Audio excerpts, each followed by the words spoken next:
سرمایہ دارانہ ریاستوں میں مختلف قسم کے ٹیکس لگائے جاتے ہیں، جیسا کہ آمدنی پر ٹیکس، خرید و فروخت پر ٹیکس، روڈ ٹیکس، زمینوں اور عمارتوں پر ٹیکس وغیرہ۔ مثلاً ایک گھرانے کو 30% ٹیکس ادا کرنے کے بعد مشکل ہی سے بچت ہوتی ہے۔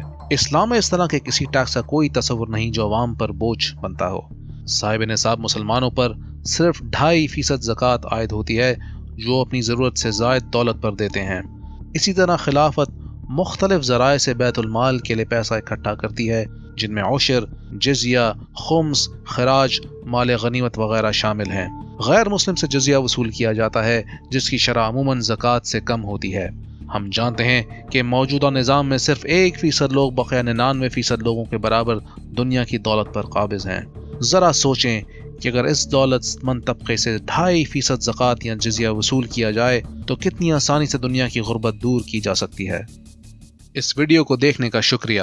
اسلام کے سیاسی، معاشی، معاشرتی اور دوسرے نظاموں کو گہرائی میں جاننے کے لیے ہماری ویب سائٹ وزٹ کریں۔ جزاک اللہ خیراً۔